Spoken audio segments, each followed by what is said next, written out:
Welcome back to Microeconomics. In this section, we focus a little bit more on market failures. As we started the quarter, we focused on markets that were working perfectly, that had lots of competition, lots of information on both sides, buyers and sellers. And those are the markets that Adam Smith envisioned when he outlined capitalism and the free market system as a very efficient and, in the end, beneficial, growth-causing system for humans to organize around. But if those conditions aren't met, if we've got either lack of competition, lack of information, or in some of these cases, a clash between individual self-interest and social self-interest, which we saw an introduction to in game theory, then you're going to have an outcome that's in nobody's best interest. So in this section we look at examples of pollution and other market failures as a result of particularly the cases of externalities and public goods.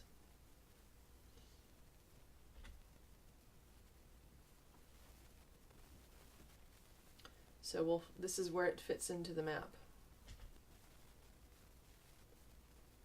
We'll define externalities, look at how they cause inefficiency. We'll look at the government intervention that solves the market failure of externality. So in this case, government intervention can and does, if done correctly, improve the outcome. Negative versus positive externalities, and a fairly recent development called the Coase theorem, which is being used for most of the modern solutions to externality problems.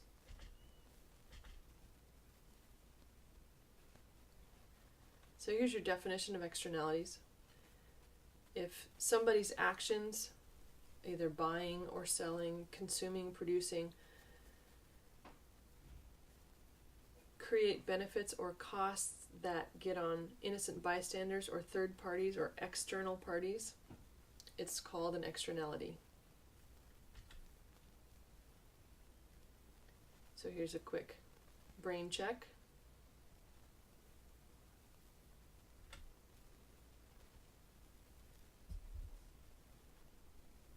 So some examples that you see every day of external costs or negative externalities, and some external benefits or positive externalities.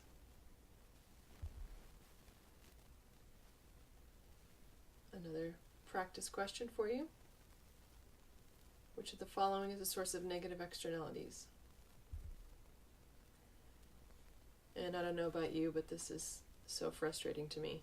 The loud conversations in the library, reducing my productivity. So here's a textbook definition of market failure.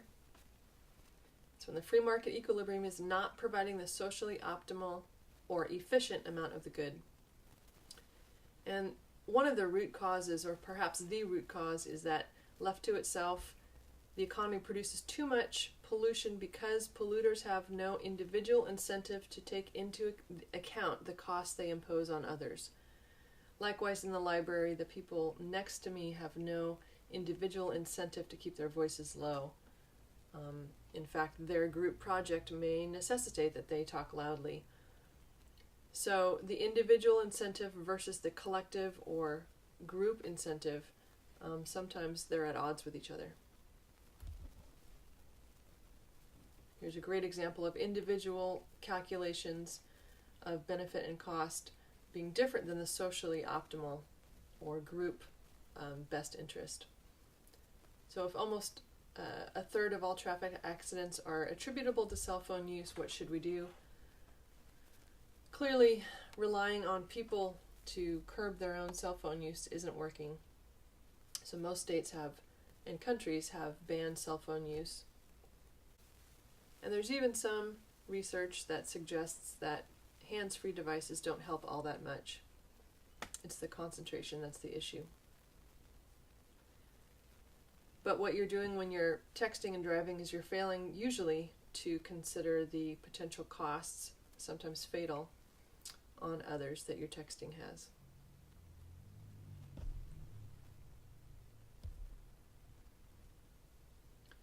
So some terms that are important here: marginal social cost is the additional cost on society of your actions. So if I'm texting while I'm driving, there's a cost to me, a danger cost to me, but there's also a danger cost to others. Or if I'm generating electricity and it creates some effluent or some particulate, some emissions into the air, those are the extra costs I'm pushing off onto others. So that's the marginal social cost in addition to my own cost of what I'm doing. Now in this case, we're focusing on pollution, so we have a social cost of pollution and a social benefit of pollution. It's interesting to think about pollution creating any social benefit, and of course the pollution itself doesn't. But what's being referred to here is the production that creates the pollution. Certainly the production of electricity, which also creates pollution, is beneficial to society. So when we talk about the marginal social benefit of pollution, we really mean the marginal social benefit of the thing that causes the pollution, so the electricity. So this suggests simply that there is some benefit to the activities that create pollution. So the socially optimal or correct quantity of pollution would be that quantity where society fully, all members of society fully account for all the costs and all the benefits together. And clearly this is not going to be at zero pollution.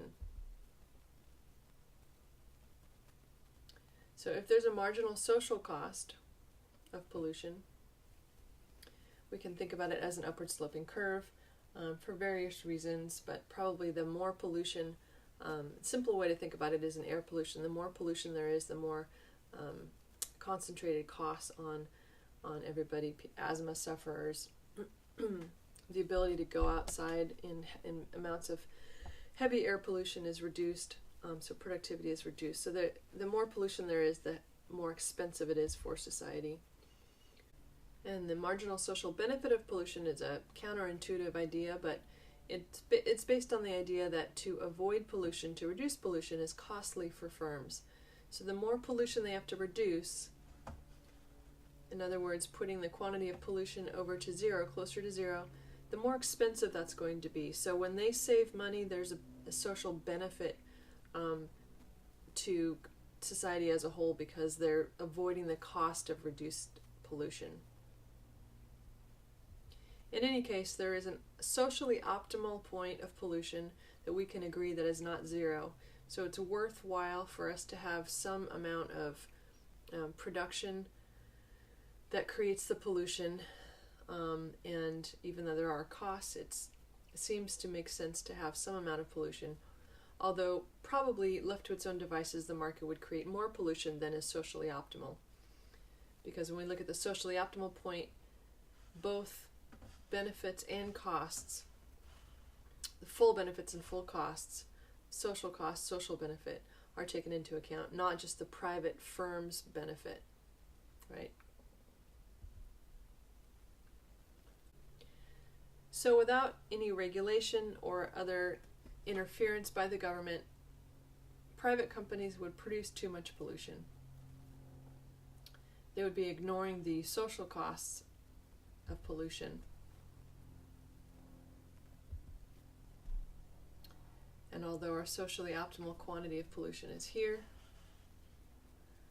we would find that the market is going to produce until it makes no sense, until they don't save any more money by reducing pollution. So the social cost, the social benefit is at zero. So we can agree that the economy should be functioning. We should have electricity production, even if it generates some amount of pollution. We should be driving our cars, even though it generates some amount of pollution, etc. But probably we're producing too much pollution in the absence of government regulation.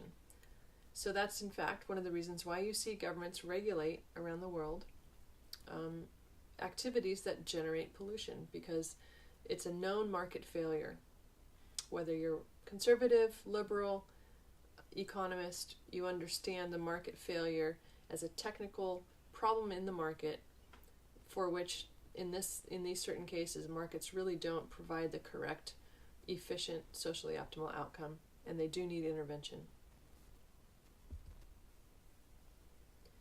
So in the absence of government intervention, you're going to get an inefficient outcome. Here, the amount of pollution that the market provides on its own is going to be at a quantity where, if you go up to the social cost line here, the social cost of this amount of pollution is much higher than the social benefit.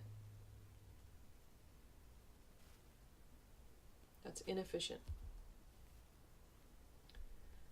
So what to do? In certain situations, private sector can resolve externalities. You can think of two neighbors talking over their back fence about how neighbor A plays loud music and neighbor B has a baby, and could they maybe work out a solution where the loud music doesn't get played at nap time for the baby.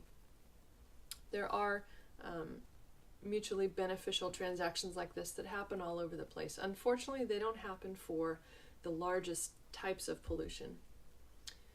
Solving these problems requires time and effort, and the more people you involve in the problem, for instance, greenhouse gas emission, acid rain, it's very difficult to get the transaction costs low enough for everyone to come to a mutually beneficial agreement. But there certainly are cases of people talking face to face and working it out.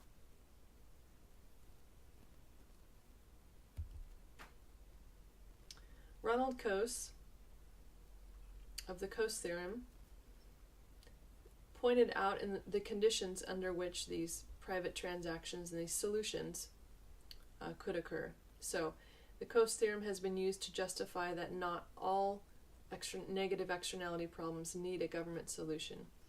But the Coase theorem also pointed a way to not just identifying those that could be fixed without government intervention, but also an innovative approach to government solutions.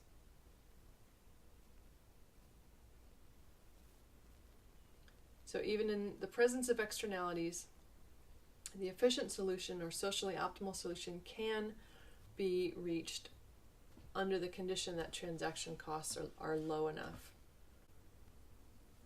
Incidentally, one of the things most interesting in the Coase theorem is that Ronald Coase pointed out that it doesn't matter who owns the property rights.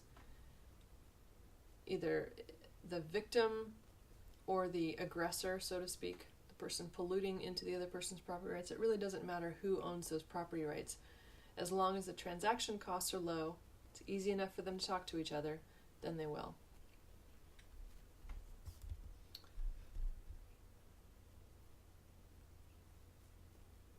So when you solve the externality problem, you do what's called internalizing the externality. You take those externalities into account.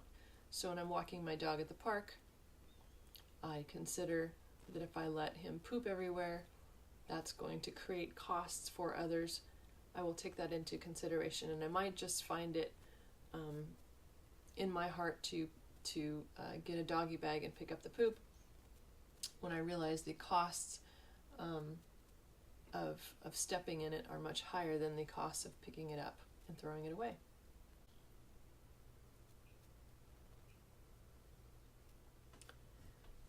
Here's a practice question.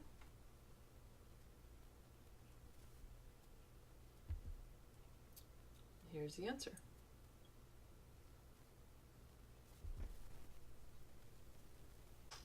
And now we'll talk about the policy solutions for solving externality problems.